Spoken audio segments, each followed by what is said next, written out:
So hello dear student, কেমন আছো? I hope প্রত্যেকে শুধু ভালো না ভীষণ ভালো আছো। স্ক্রিনের উপর একটা প্রশ্ন দেওয়া আছে, তাই না? প্রশ্নে কি বলেছে, if alpha not equal to beta and alpha square equal to 5 alpha minus 3 and beta square equal to 5 beta minus 3, find the equation which root are alpha by beta and beta by alpha. মানেটা কি? দুটো equation দেওয়া রয়েছে। দুটো equation কি কি? একটা হচ্ছে alpha square equal to 5 alpha minus 3, এটা একটা ইকুয়েশন। আর একটা ইকুয়েশন কি রয়েছে, beta square equal to 5 beta minus 3। Okay, এবারে সমানে এদিক ওদিক যদি ঘোরাই, alpha square minus 5 alpha plus 3 equal to 0, এখানটা কি হয়ে যাবে, beta square minus 5 beta plus 3 equal to 0। এই দুটো ইকুয়েশন থেকে তোমরা একটা জিনিস খুব সহজেই বুঝতে পারছো, ভ্যারিয়েবলের square minus 5 into variable plus 3, ঠিক সেম এখানেও রয়েছে ভ্যারিয়েবলের square minus 5 into variable plus 3 equal to 0। তার মানে এই ইকুয়েশনটা কি, X square minus 5 x plus 3 equal to 0, যেখানে এক্স আমরা ভ্যারিয়েবল ধরেছি। আর এই ইকুয়েশনটা কি রয়েছে, x square minus 5 x plus 3 equal to 0। এবার লক্ষ্য করো, দুটো ইকুয়েশনে ভ্যারিয়েবল ধরে নিয়েছি এক্স, দুটো ইকুয়েশন এক হয়ে গেছে। তার মানে কি বুঝতে পারছি, যে এই যে x square minus 5 x plus 3 equal to 0, এর একটা রুট ছিল আলফা আর একটা রুট ছিল আমাদের বিটা। সো এখান থেকে আলফা প্লাস বিটার ভ্যালু নির্ণয় করতে পারবো। হ্যাঁ, সেটা কি, minus of minus minus B. তাহলে মাইনাস বি বলতে মাইনাস দিলাম, আর বি বলতে এখানে মাইনাস 5, তাহলে মাইনাস 5 দিলাম। সো 5 আনসার হলো, কারণ মাইনাস মাইনাসে প্লাস হয়। ওকে, এবার alpha into beta, I hope প্রত্যেকে জানো, সি বাই এ, সি বলতে এখানে 3 আপন 1, কারণ এক্স স্কোয়ারের সহগ 1। So 3 by 1 is equal to 3, এটা পেলাম।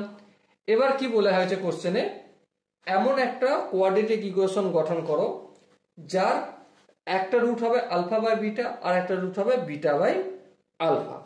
তাহলে সাম অফ রুট কি হবে, সাম অফ রুট হবে আমাদের alpha plus alpha by beta plus beta by alpha. আর একটু যদি কাজ করি, আলফার বিটা এলসিএম নিলে আলফা বিটা হবে, বিটার সঙ্গে বিটা মিলে যাবে, আলফার সঙ্গে আলফা গুণ করলে আলফা স্কোয়ার প্লাস এখানে সেম বিটা স্কোয়ার হয়ে যাবে। এবারে alpha square plus beta square সমান কি জানি, আলফা প্লাস বিটা তার whole square minus 2 into alpha into beta. আর নিচে যেমন আলফা বিটা আছে তেমন রেখে দিলাম। এবারে আলফা প্লাস বিটা কত হয়, 5 হয়, 5 স্কোয়ার মানে 25 মাইনাস 2 ইন্টু আলফা ইন্টু বিটার মান কত, 3, এই 3 লিখলাম, আর নিচে আলফা ইন্টু বিটা মানে 3। এবারে দেখো একটু ক্যালকুলেশন করি, 25 থেকে যদি 6 বিয়োগ করি অবভিয়াসলি 19, তাই না? আর নিচে যেমন 3 আছে থাকলো। তাহলে সাম অফ রুট কত পেলাম, 19 বাই 3।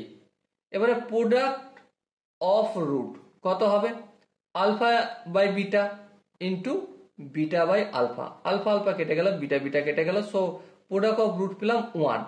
এবারে আমরা যখন ইকুয়েশন গঠন করি, ফরম্যাটটা কি, X square minus sum of root into X plus product of root is equal to 0। So এখানে এক্স স্কোয়ার লিখলাম মাইনাস সাম অফ রুট কত পেয়েছি আমরা, 19 বাই 3, তাহলে 19 এক্স আপন 3, কারণ এই এক্সটা রয়েছে, প্লাস প্রোডাক্ট অফ রুট কত 1 ইজ ইকুয়াল টু 0। সেবারে যদি এলসিএম টেলসিএম নিই, তাহলে 3 হবে লসাগু, 3 এর সঙ্গে এক্স স্কোয়ার গুণ হয়ে যায় 3x স্কোয়ার, 3 এর সঙ্গে 3 ভাগ হলে 1, আর এখানটা তাহলে 19x plus 3 1 3 is equal to 0। So ultimate কি হবে ইকুয়েশনটা, 3x square minus 19x plus 3, এই তিনটা সমান অপোজিট দিকে নিয়ে গেলে 0-র সাথে মাল্টিপল হয়ে যে 0 হবে। সো আলটিমেট আনসার হবে 3x square minus 19x plus 3 is equal to 0। Okay, so dear student, I hope তোমরা এই কোশ্চেনের কনসেপ্টটা বুঝতে পেরেছো। যদি কোনো জায়গায় কনসেপ্ট বুঝতে অসুবিধা থাকে, ডাউট থাকে বা কনফিউশন থাকে, কি করতে হবে, কমেন্ট সেকশন রয়েছে, কমেন্টে অবশ্যই জানাতে হবে। আর দেখা হচ্ছে নেক্সট ভিডিওতে। ততক্ষণ পর্যন্ত ভালো থেকো, সুস্থ থেকো এবং জয় হিন্দ।